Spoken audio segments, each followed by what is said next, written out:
Great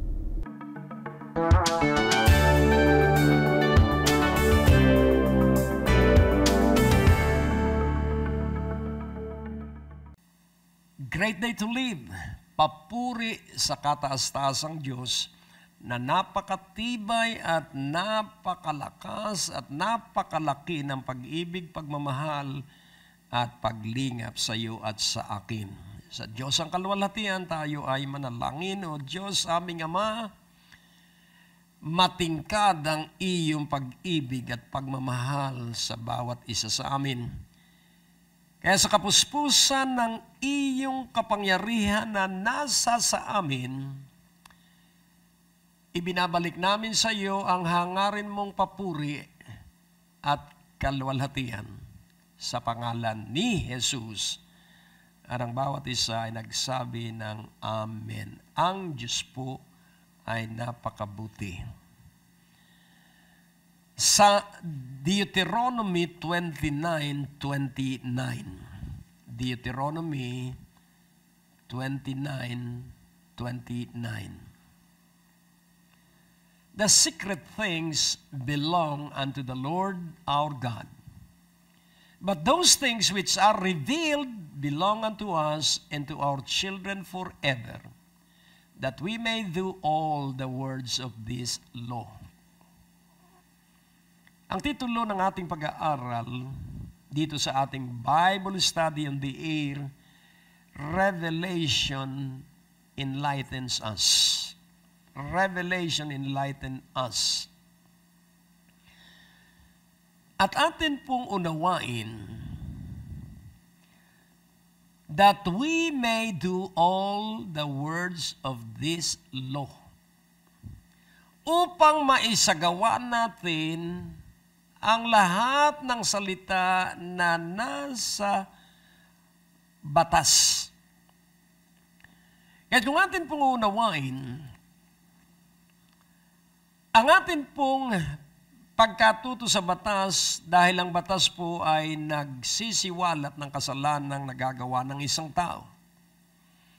At dahil ang tao ay walang kakayahan na mapagtagumpayan ang kasalanan, kaya kailangan ng bawat tao sa Jesucristo para maisakatuparan niya ang batas.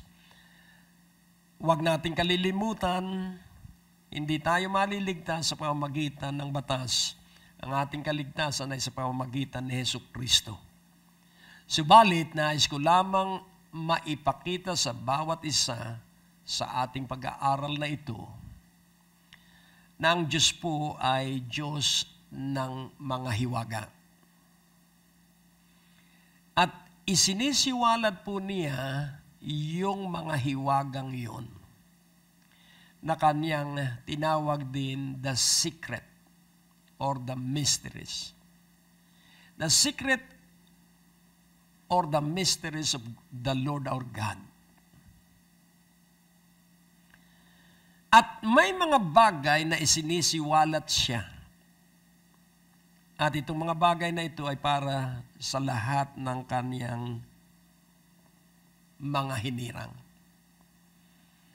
At hindi lamang para sa mga hinirang, kundi sa mga anak ng mga magulang na kanyang hinirang. Ang magulang at ang mga anak ay kailangang maisagawa kung ano ang nakasulat sa batas o sa salita ng Diyos. At the same time, ang batas ay ang buong kasulatan. The law is the entire Bible, the Old and the New Testament, sa kabuuan. Kaya't napakahalaga na ating maunawan, how shall we understand the secret things?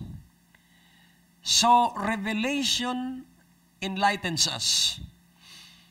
Ang kapahayagang buhat sa Diyos ang magbibigay sa atin ng liwanag. Una, nais kong maintindihan natin, ano po ba ang hiwaga sa 1 Corinthians 2:9? Ipakikita ko po sa ating lahat ang mahalagang katotohanan ito. But as it is written, eye hath not seen, nor ear heard, neither have entered into the heart of man the things which God hath prepared for them that love Him. Atin pong kilalanin ang katotohanan ito. Kailangan po na iyong i-qualify ang iyong sarili. How shall you be qualified to receive the revelation?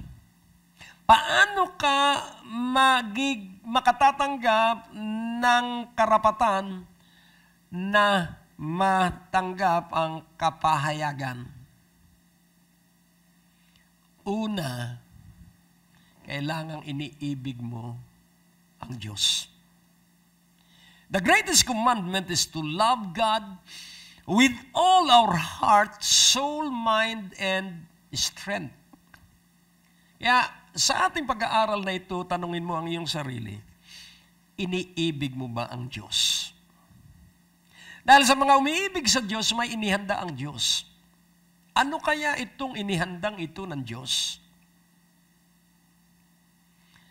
Dahil itong inihanda ng Diyos, wala pang matang nakakita at wala pang tengang nakarinig at hindi pa rin nakapasok sa kanino mang puso ng sino man tao. Yung inihanda ng Diyos para sa mga umiibig sa Kanya.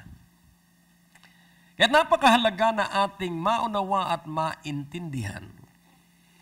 Ano ba itong inihandang ito ng Diyos na dapat nating maunawaan at nang sa gayon tayo ay magkaroon ng pagnanais na ito ay mapasa atin.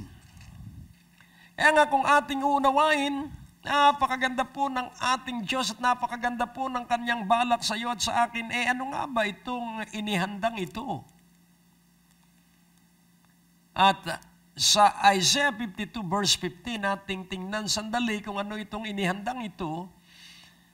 So shall He sprinkle many nations, the kings shall shut their mouths at Him, for that which had not been told them shall they see, and that which they had not heard shall they consider. Kaya kung atin pong titingnang mabuti, ito pong inihanda ng Ama na hindi pa nakita ng mata, hindi pa narinig ng sinuman, at hindi pa pumasok sa puso ng sinuman, ano nga ba at sino nga ba itong inihanda? Kung titingnan po natin, ang central theme ng Biblia ay nakatala dito sa 2 kapitulo ng Isaiah 52 at 53. Kaya napakaganda po na atin ding maintindihan sa museum sa Israel, naka-display po doon ang mga lumang-luma na manuscript ng Book of Isaiah. Sapagkat ang Book of Isaiah po ay nagsisiwalat kung ano ang mangyayari sa Israel sa pamamagitan ng pagdating ng kanilang Mesiyas. Kaya kung atin pong unawain yung hindi nakita ng mata, yung hiwaga ng Diyos na hindi narinig ng tenga, at hindi pumasok sa puso ni naman ay ang Panginoong Hesukristo. At ang umiibig sa Ama, dahil napakahalaga po na ikaw ay umiibig sa Ama upang ang anak ay makapasok sa iyo. Kaya maliwanag po na ang sabit turo ng Panginoong Hesukristo sa John 6:65.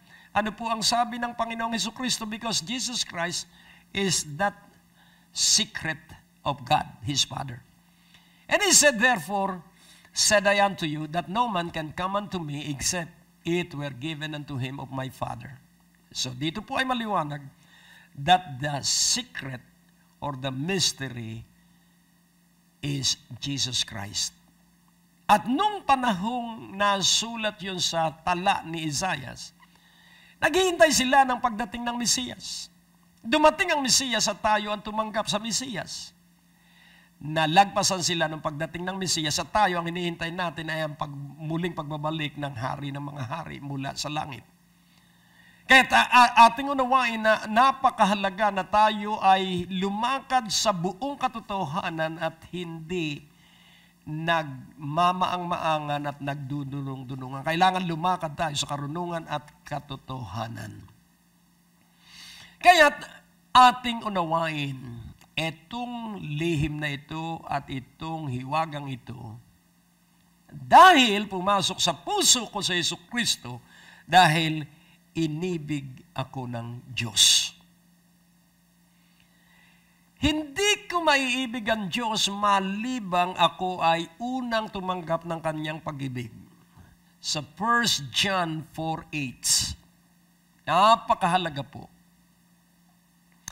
He that loveth not knoweth not God, for God is love.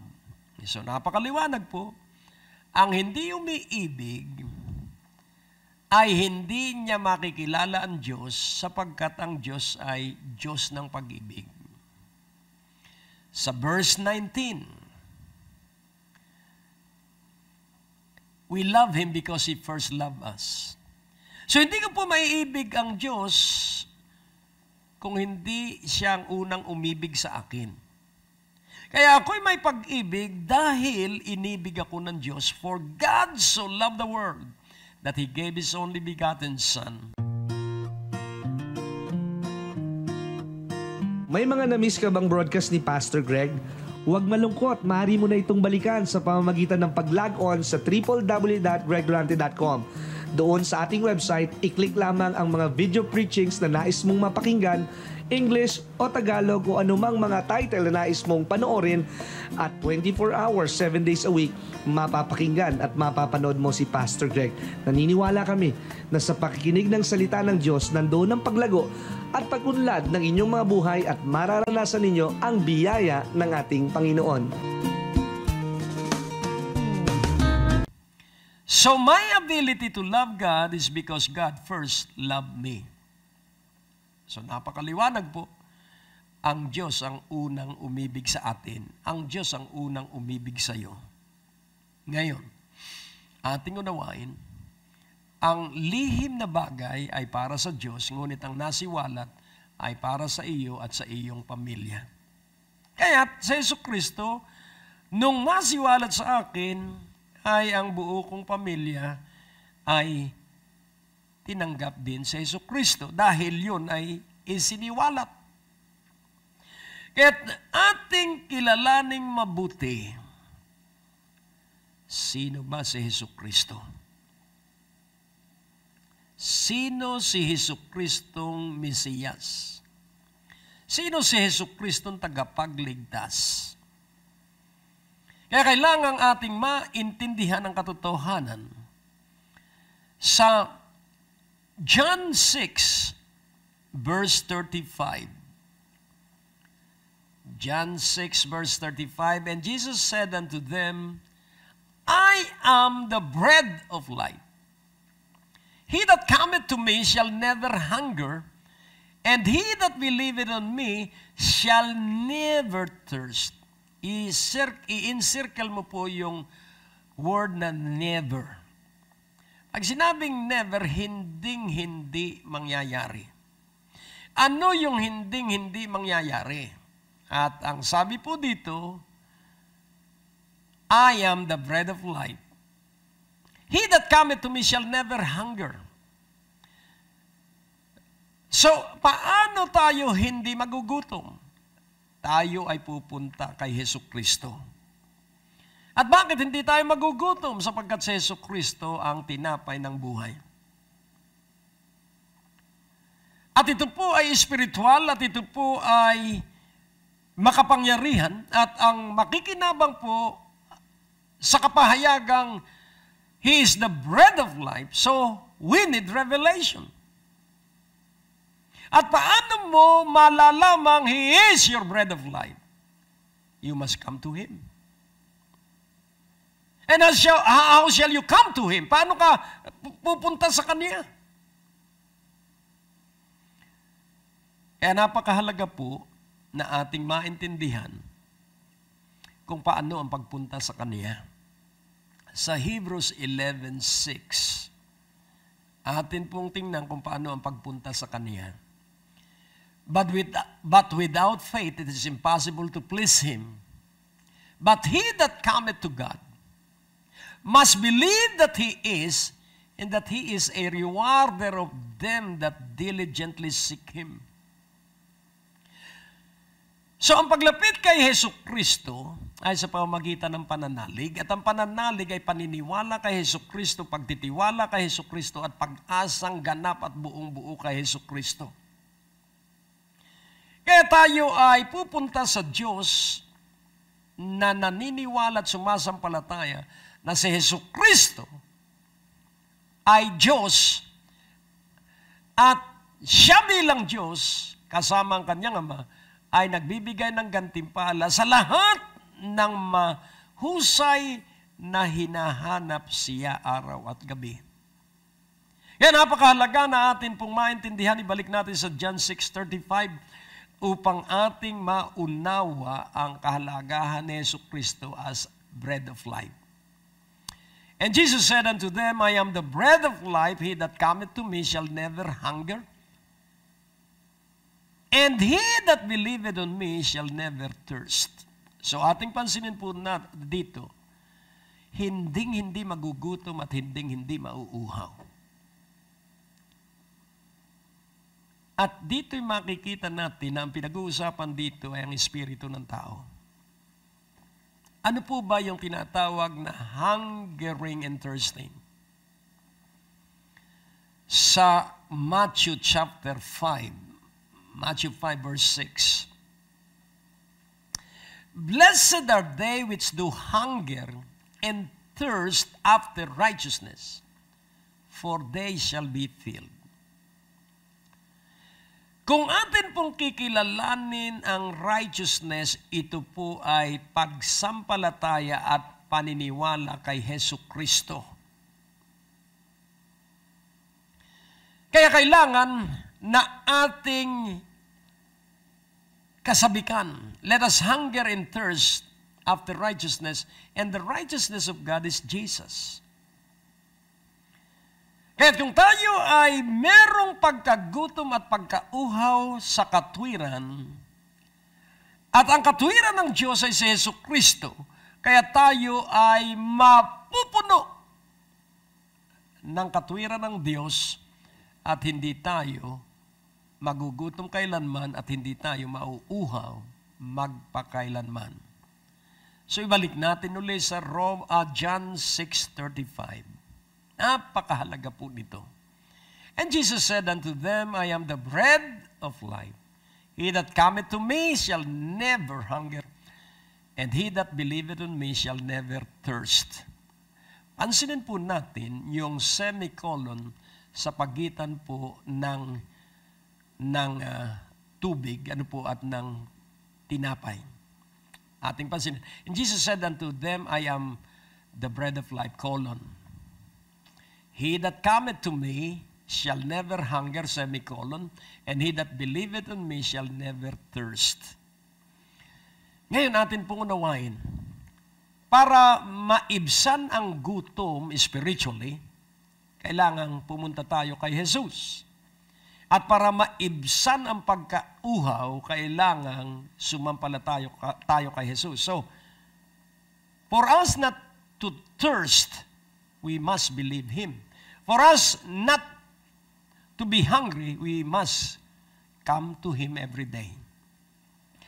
Sa verse 55, the same chapter, for my flesh is meat indeed, and my blood is drink indeed. Atin pong unawain ang katotohanan batay sa katotohanan. We have to divide the truths in truths so that we shall understand the truths. Kailangang atin pong siyasatin ang katotohanan batay sa katotohanan. I am the bread of life, and what is that bread? At ang sabi niya, my flesh. My flesh. So ang aking katawan ay pagkain. And my blood is the drink that you need. Ngayon atin pong unawain. Ano po ang laman ni Hesukristo? Ano ang katawan ni Hesukristo at anong dugo ng Panginoong Hesukristo? Laging tandaan po natin sa Book of Leviticus that the life of a man is in the blood.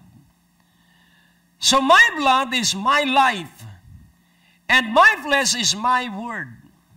Remember this, that the Holy Scripture is the written word. Jesus Christ is the living word. Ang banal na kasulatan, ang nakasulat na salita, si Hesukristo, ang buhay na salita.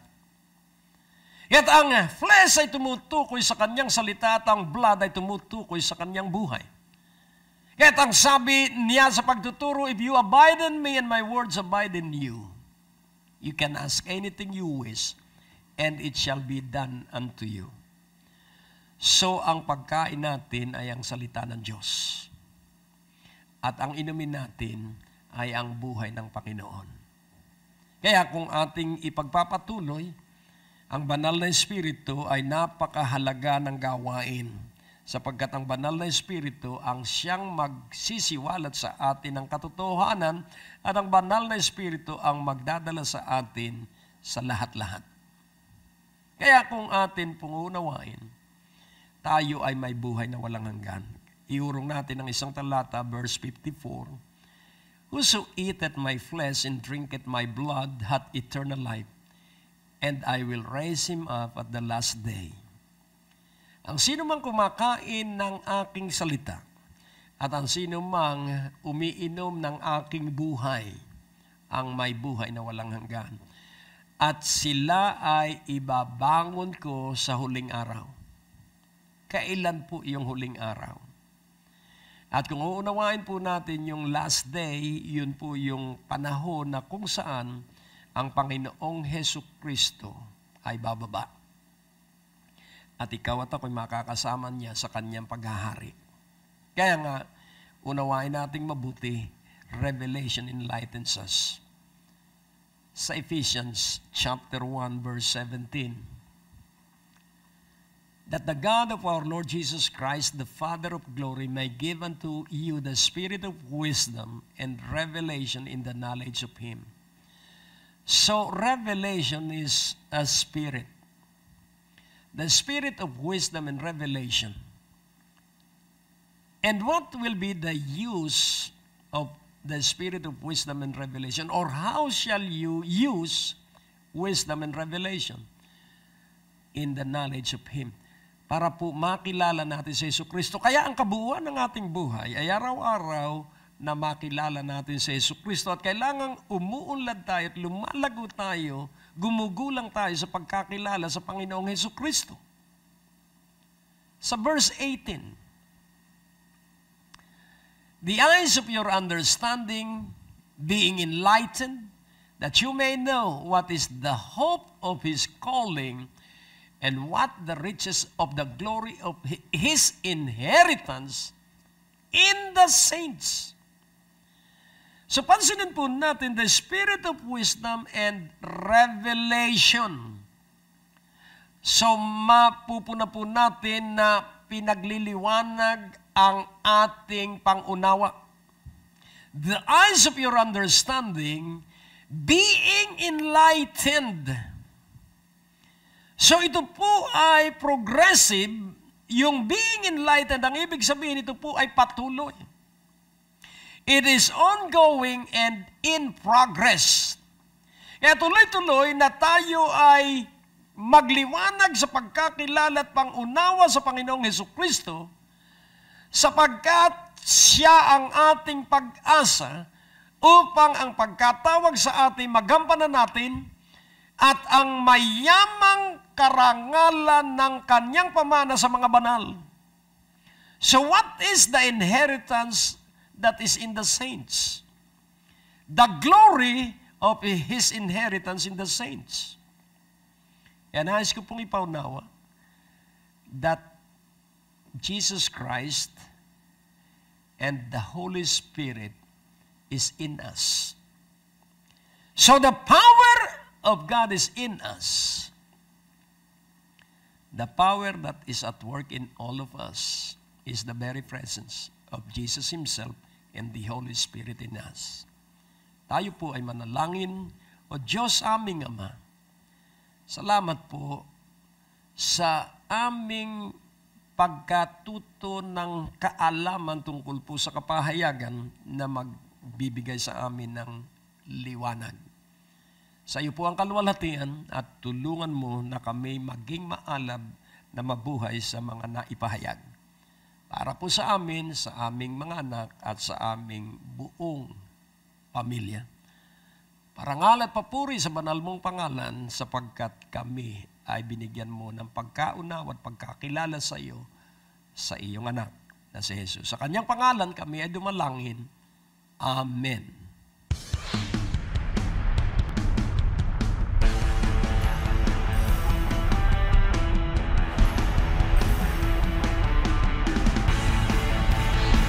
O ang aalisin mo yung takot. Jesus is Jehovah. You have the power to decree. Ikaw ba'y naniniwala ngayong gabi na walang pag-aalinlangan na ikay tatanggap ng kagalingan na bang uri ng sakit o karamdaman yan?